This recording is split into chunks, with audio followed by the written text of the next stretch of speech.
everybody, Vanessa here, and I am bringing you today's Fit Tip Under 10, and I am going to talk to you guys about all things macro. This is part 2, so make sure you watch last week's video, part 1, so that you can dive into today's content. See you on the inside. All right, a couple of things we need to first talk about before we really dive into what macronutrient split is best for you. We first need to understand kind of what weight management is. And within weight management, you really can manage your weight in 3 different ways. You can gain weight, you can have a stable or consistent weight, or you can have a weight loss. So when we look at this balance, you can see on one side of the scale, we've got your output, which is your calories burned. A couple different things affect that, like basal metabolic rate, the thermic effect of your food, normal daily activity, and deliberate exercise. On the other side over here, we've got food energy, which is essentially consuming calories, and that comes from consuming food and beverages. So before we dive into what is an appropriate macronutrient split based on your weight management goals, you first need to have an understanding of how many calories that you need to be consuming on a daily basis to match those goals. Some common mistakes that I find when people are trying to calculate their total calories for the day is overestimating their daily activity. They do not double check MyFitnessPal with other calorie calculators. They tend to include their total calories burned into their total calorie consumption for the day. I would recommend against this simply because when you're using things like the treadmill, your Fitbit to really give you an idea of how many calories that you're burning, those can be pretty inaccurate. Many people do not eat mostly whole foods when they're looking at just at calories alone. You really want to watch out for foods that are labeled low carb, low fat, keto friendly, and macronutrient friendly simply because these foods don't mean that they're necessarily a good choice to fit into your daily regimen, and these foods also don't mean that it's a bad choice to fit into your daily regimen. The last common mistake that I find when people are tracking calories is they think that tracking calories is the only way to lose weight, and it's really not.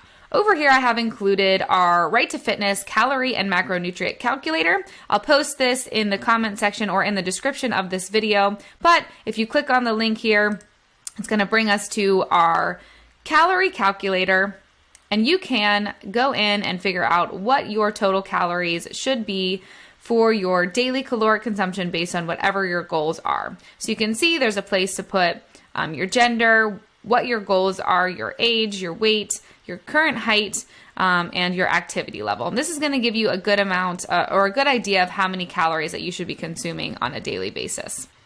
So once you figured out your total calories for the day, you can come back and figure out what your macronutrient split should be. And these are just some common general outlines that we have given you guys. I have had many clients lose fat, maintain their weight, and gain muscle with different macronutrient splits. This is just a good baseline to start.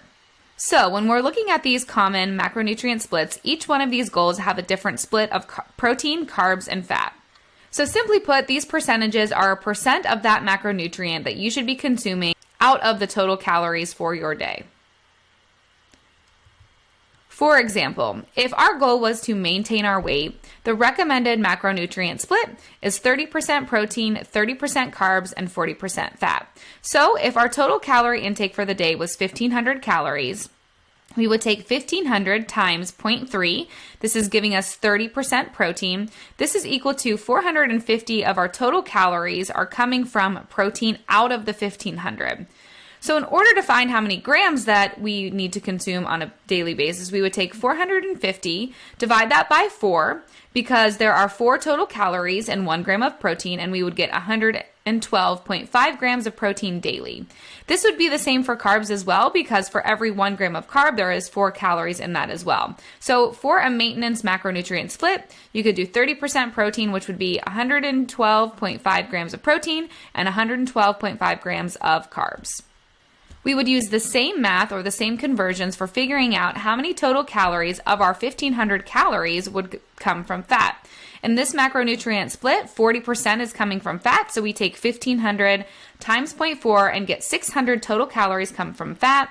We know from my last presentation that there are 9 total calories and 1 gram of fat.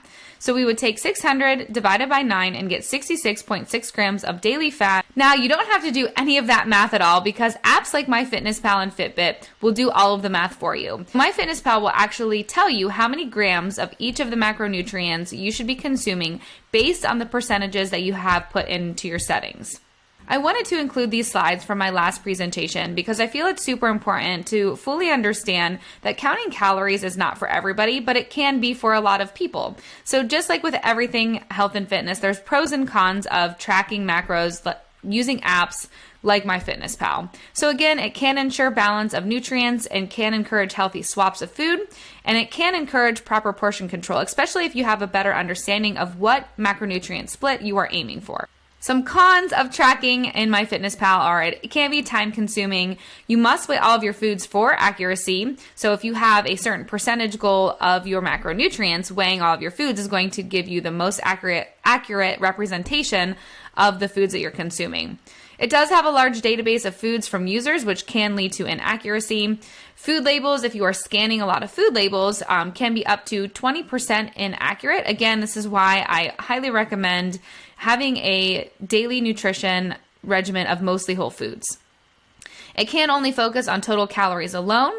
It can be challenging to know what calories are right for you, like I had said earlier. And I think the biggest con to tracking is it can be information overload. All right, ladies, that is it for me. That is your fit tip under 10, all things macronutrients. Hopefully you guys have a better understanding of macros, of total calories. Always keep in mind, though, that these things are just general outlines. It's best to really invest in or work with somebody that has a good understanding of what your goals are, what your activity level is, and really what you're trying to accomplish. So make sure you hit the subscribe and like button to this video, and I will see you guys next week for your fit tip under 10.